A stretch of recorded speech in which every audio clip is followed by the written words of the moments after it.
Bienvenue sur Africa 24 dans cette nouvelle édition du Non-Stop Info. Voici les titres de l'actualité.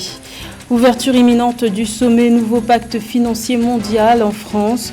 Le président camerounais Paul Biya participe à cette rencontre qui se tient les 22 et 23 juin à Paris pour négocier davantage de financement pour le développement. Le président Macky Sall réagit pour la première fois aux manifestations meurtrières du début du mois de juin. À l'occasion d'un déplacement au Portugal, le chef de l'État sénégalais est revenu sur ces événements. Il s'est engagé à veiller sur la consolidation de la démocratie. Et le Tchad serait-il dépassé par son élan de solidarité ?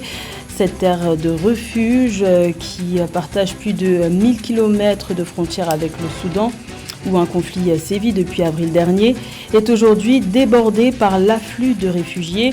Malgré la volonté affichée d'user d'hospitalité, les moyens viennent à manquer.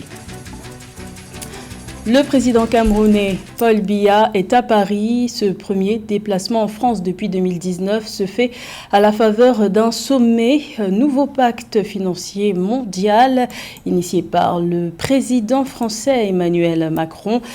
La présence du chef de l'État camerounais à cette rencontre est à dessein puisque c'est lui qui avait tiré à la sonnette d'alarme sur l'épineuse question des financements pour la solidarité climatique lors du deuxième sommet États-Unis-Afrique qui s'est tenu en décembre 2022. Les précisions de Séverin Ndouke.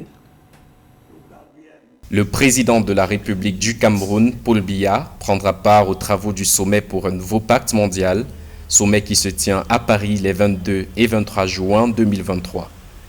Organisé à l'initiative du président français Emmanuel Macron et de l'Inde, le financement mondial de la transition, de l'adaptation, de la réparation des pertes et dommages provoqués par le changement climatique et de l'aide au développement sera au cœur des échanges. Dans une tribune publiée le 21 juin 2023 dans le quotidien public Cameroun Tribune, le cabinet civil de la présidence de la République du Cameroun rappelle les actions du chef de l'État, Paul Biya, pour la justice climatique et une aide au développement plus efficace en faveur des pays en développement, comme cela a été le cas lors du deuxième sommet des dirigeants États-Unis-Afrique, tenu à Washington du 13 au 15 décembre 2022.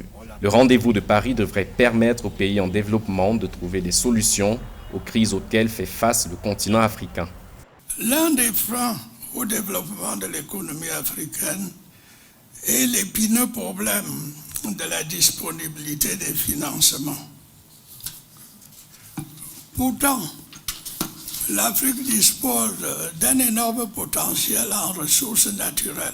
La finance peut constituer un atout à l'égard des défis pressants et des opportunités de l'Afrique et contribuer à la résolution de problèmes apparemment sans solution à l'échelle mondiale.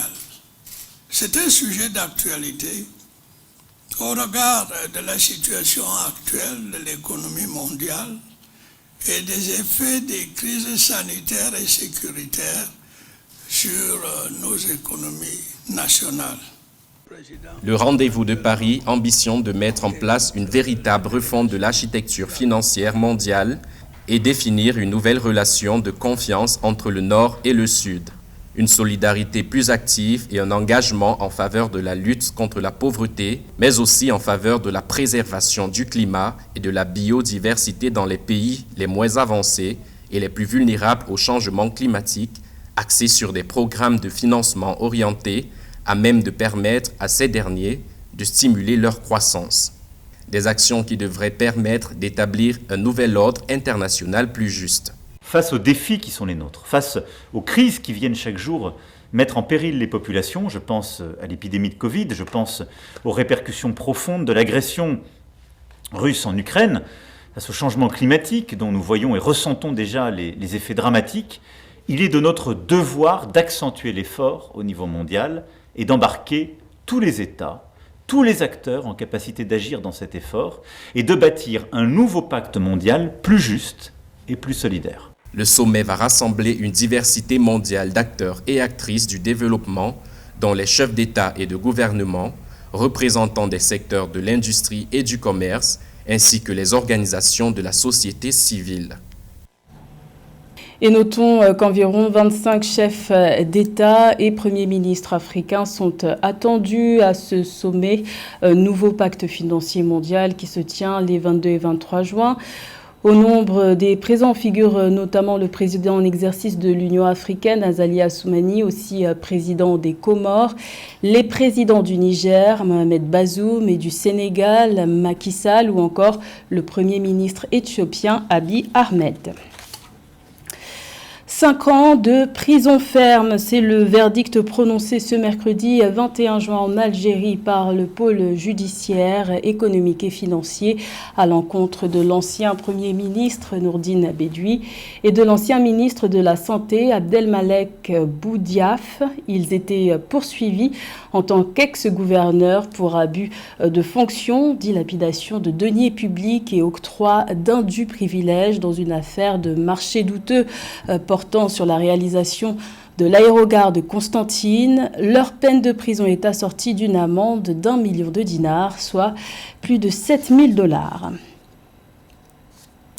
Le président Macky Sall a débuté ce 20 juin une visite d'État au Portugal. C'est à la faveur de ce déplacement que le chef de l'État sénégalais a réagi pour la première fois aux manifestations meurtrières du début du mois de juin qui ont suivi la condamnation de l'opposant Ousmane Sonko à 2 ans de prison ferme. Lors d'une conférence de presse tenue conjointement avec son homologue portugais Marcelo Rebelo de Sousa, le président Macky Sall a affirmé poursuivre la marche vers la consolidation de la démocratie dans le respect de l'état de droit. Il a également assuré qu'il veillerait à ce que le Sénégal ne soit pas déstabilisé. Écoutons-le.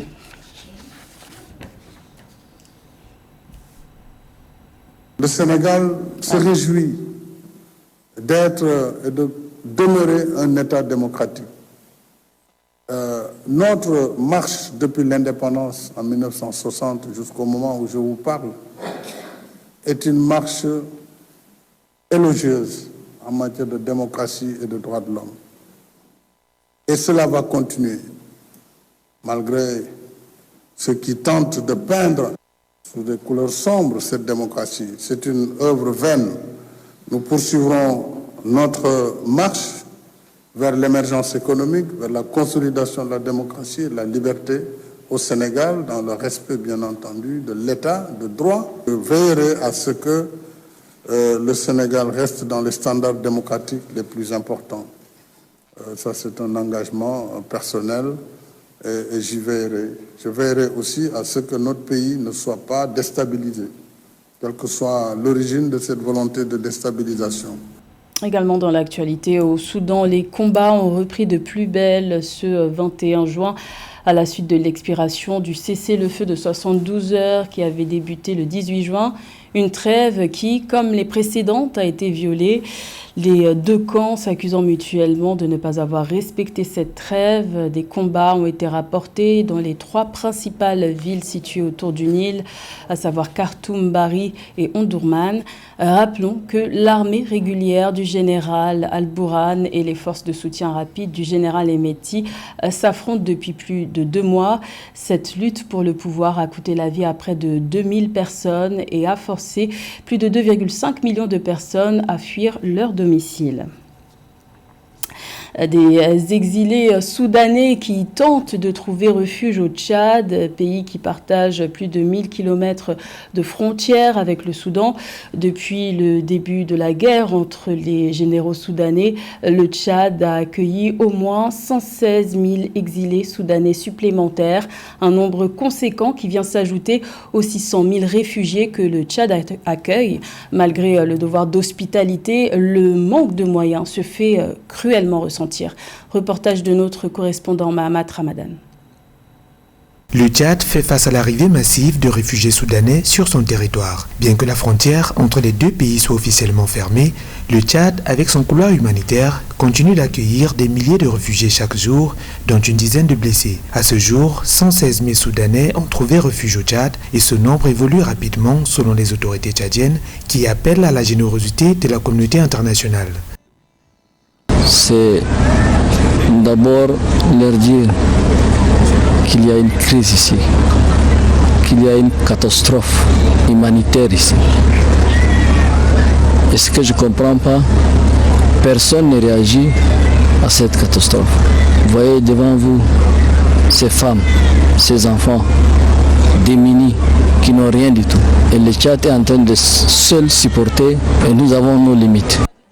Selon le gouvernement tchadien et les Nations Unies, le nombre de réfugiés pourrait atteindre les 250 000 dans les prochaines semaines. La plupart d'entre eux nécessitent une prise en charge médicale immédiate et de soutien humanitaire, alors que les aides internationales se font de plus en plus rares.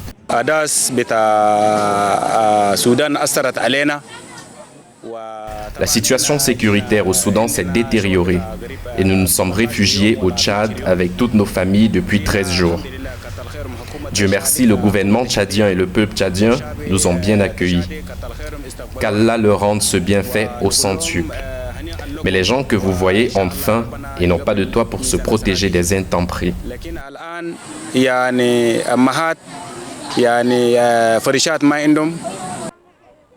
Pour rappel, malgré les multiples cessez-le-feu, des combats sont toujours signalés dans la région du Darfour, à la frontière du Tchad, et la situation sécuritaire et humanitaire continue de se détériorer.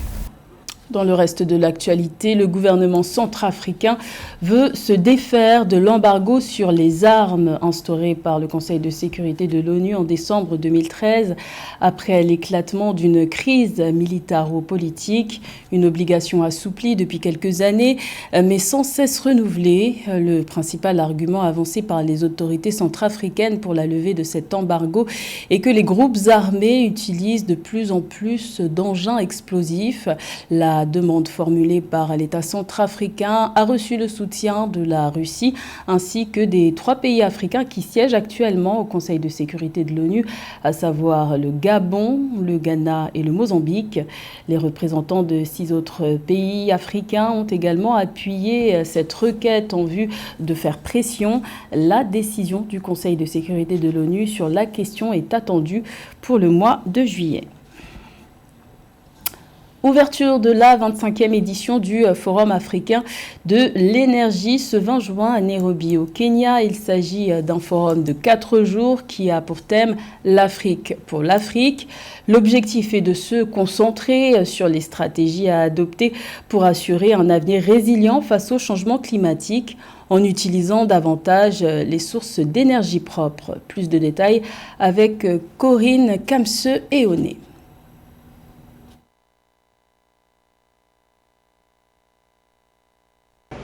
L'énergie est en débat à Nairobi au Kenya depuis le 20 juin 2023, alors que l'Afrique joue de plus en plus un rôle capital dans la lutte contre les changements climatiques en s'appropriant la transition énergétique. À l'ouverture des travaux du 25e Forum africain de l'énergie, le président kényan William Ruto est revenu sur le modèle kényan. La politique énergétique de ce pays est portée par les énergies renouvelables avec des projets comme le lac Turkana qui est la plus grande centrale éolienne du continent avec une capacité de 310 MW.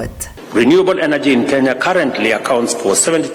énergies renouvelables au Kenya représentent 73% de la capacité électrique installée. En termes d'utilisation, les installations d'énergie renouvelable contribuent pour 90% à la fourniture de l'électricité. Nous avons ainsi mis le cap vers notre objectif de 100% d'énergie propre d'ici 2030. De plus, nous avons fixé un objectif national de 100% d'accès à la cuisine propre d'ici 2028.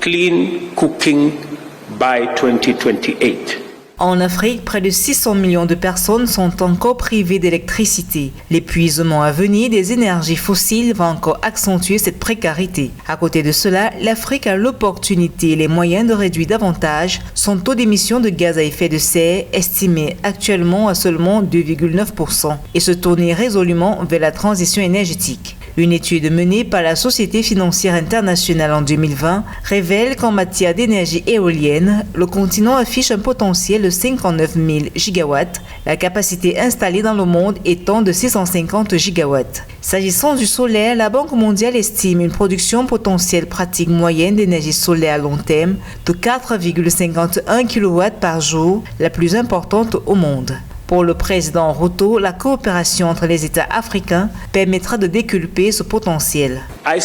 L'isolement et l'effort unilatéral deviennent coûteux à l'ère de l'intégration régionale et continentale panafricaine. La coopération et la collaboration énergétique régionale sont d'une importance primordiale. En travaillant ensemble, les pays africains peuvent maximiser le potentiel collectif, partager les ressources et améliorer la sécurité énergétique, la stabilité et l'efficacité.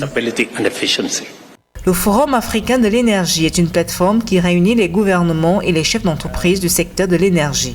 Ce forum permet d'identifier les opportunités, former des partenariats et faire avancer l'industrie de l'énergie. La Guinée est qualifiée avant même le coup de sifflet final des éliminatoires pour la Coupe d'Afrique des Nations de football qui se jouera en janvier 2024 en Côte d'Ivoire. La Guinée, deuxième du groupe D, fait partie des 15 sélections déjà qualifiées avant la 6e et dernière journée de qualification prévue en septembre. Les explications de Cheikh Omar Kamara. La Guinée sera bien présente à la prochaine édition de la Coupe d'Afrique des Nations Côte d'Ivoire 2023. Après le nid 0-0 ce mardi 20 juin entre le Malawi et l'Éthiopie, le Chili est officiellement qualifié avant même son déplacement au Malawi lors de la 6e et dernière journée des éliminatoires de la CAN 2023 prévue du 4 au 12 septembre. Avec 4 points chacun, le Malawi et l'Éthiopie sont éliminés et laissent la place à l'Égypte et à la Guinée qui arrachent définitivement les 2 tickets pour la CAN. La qualification de la Guinée pour la CAN était quand même assez logique finalement, puisque en dehors de l'Égypte qui était l'ogre de ce groupe, les 2 autres équipes étaient bien plus faibles, l'Éthiopie et le Malawi. On sait que par le passé, la Guinée a eu du mal parfois, notamment face au Malawi il y a quelques années lors d'éliminatoires similaires, mais quand même l'écart était important en termes de niveau, donc c'est somme toute assez logique. Pour l'instant, le bilan de la Guinée dans ces éliminatoires est de 3 victoires et 2 défaites pour 5 matchs joués. Seule l'Égypte a réussi à battre le Chili à l'aller comme au retour.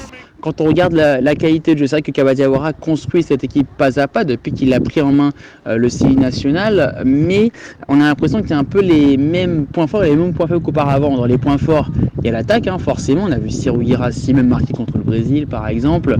Il y a des joueurs comme ça sur le plan offensif qui donnent satisfaction. Donc on verra si après cette qualification, ils vont pouvoir profiter maintenant du dernier match pour un peu rôder l'équipe, mais il va falloir beaucoup plus pour espérer faire quelque chose à la CAN. Et quand on dit espérer faire quelque chose à la CAN dans la Guinée, c'est grand minimum quart de finale, et même, je dirais même, si vraiment on maximise le potentiel de cette équipe, aller en demi-finale. À noter que la dernière journée de ces éliminatoires aura lieu en septembre prochain sans enjeu dans cette poule. Lors de la 6e et dernière journée de ces éliminatoires, la Guinée défiera le Malawi et l'Égypte va recevoir l'Éthiopie. Les coéquipiers de Naby Keita seront à leur 15e participation à une phase finale de Coupe d'Afrique des Nations. C'était le journal de la rédaction. Merci de l'avoir suivi. L'information continue sur Africa 24.